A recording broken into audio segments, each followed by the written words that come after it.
पिछले कुछ दिनों से फर्जीवाड़े के ऐसे ऐसे मामले सामने आ रहे हैं जो अपने आप में गजब है। कोई अपनी दुखभरी कहानी बताकर लोगों को इमोशनल ब्लैकमेल कर रहा है, तो कोई फर्जी अधिकारी बनकर पकड़ा जाता है और सोशल मीडिया पर छा जाता है।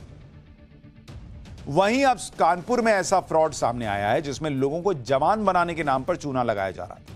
ये वो लोग हैं जो आपके इमोशंस के साथ तो खेल ही रहे हैं, आपकी जेब पर भी डाका डाल रहे हैं।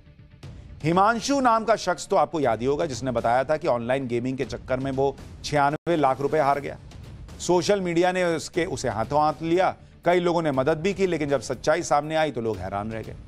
इसी तरह बिहार पुलिस ने पिछले दिनों मिथिलेश नाम के एक शख्स को पकड़ा था जो आईपीएस की वर्दी पहनकर घूम रहा था। पकड़े जाने के बाद मिथिलेश ने बताया कि किसी ने उससे 2 लाख रुपए का चूना लगाकर फर्जी आईपीएस बना दिया।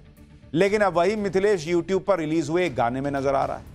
फर्जी आईपीएस से सिंगर बनने तक मिथिलेश के फर्जी प्रोफेशन की पूरी लिस्ट दिखाऊं, लेकिन पहले बात करते हैं कानपुर के बंटी भवली की। एक अनोखा मामला कानपुर से सामने आया, जहां जालसाज दंपति ने सैकड़ों लोगों के एक नहीं बल्कि 2 बार लूट लिया। ऐसी स्कीम लेकर आए कि अगर आप भी सुनेंगे तो आप भी एक बार के लिए पैसा लगाने के लिए तैयार हो जाए। दरअसल राजीव दुबे और रश्मि दुबे नाम के इन आरोपियों ने रिवाइवल वर्ल्ड नाम से एक थेरेपी सेंटर खोला, जिसमें दावा किया गया कि 65 साल के बुजुर्ग को 25 साल का जवान बना देंगे। इसके लिए एक मशीन के जरिए ऑक्सीजन थेरेपी देने की इन्होंने बात कही। 65 साल के लोगों को हफ्ते में 5 दिन प्रेशर चैम्बर में शुद्ध ऑक्सीजन दिया जाएगा, यह बताया।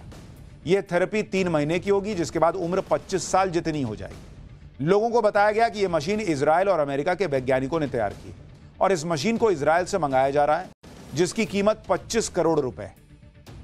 अब कौन नहीं चाहेगा कि उसकी उम्र कम हो जाए, वो जवान और खूबसूरत दिखने लगे। राजीव दुबे और रश्मि दुबे ने भी लोगों के इसी इमोशन का फायदा उठाया, या यूं कहें कि लोगों की कम उम्र वाली चाहत को इनकैश कर लिया। दोनों ने मिलकर ऐसा जाल बिछाया कि लोग उसमें फंसते चले गए। इस दंपति ने लोगों को झांसे में लेने के लिए पार्टियों का आयोजन करना शुरू किया, जिसमें खाने पीने और डांस का इंतजाम होता था। पार्टी में ही इनाम की घोषणा कर देते। ऐसी पार्टियों और कंपनी के खर्चे को देखकर लोगों को यकीन होने लगा कि वो सही जगह पैसा लगा रहे हैं। कुछ ही महीनों में ठगी के शिकार हुए लोगों की संख्या सैकड़ों तक पहुंच गई। सही आंकड़ा तो अभी तक सामने नहीं आया, लेकिन पीड़ितों के मुताबिक सैकड़ों लोगों से यह दंपत्ति करीब 35 करोड़ रुपए बटोर कर फरार हो गया। 35 करोड़ रुपए। अब जिन लोगों को असली ऑक्सीजन मिलना था, शुद्ध ऑक्सीजन मिलना था, उनको जो हवा में मौजूद ऑक्सीजन है वो भी ढंग से अंदर नहीं जा रही। उनकी सांस अटकी पड़ी है कि पैसा लेके भाग गए लोग। अब आप देखिए कैसी ओरिजिनल मशीन होती है, कैसी डुप्लीकेट मशीन दिखाए, लोगों को बोले कि अरे इसमें बैठो, ऑक्सीजन लो, एकदम 25 साल के हो जाओ।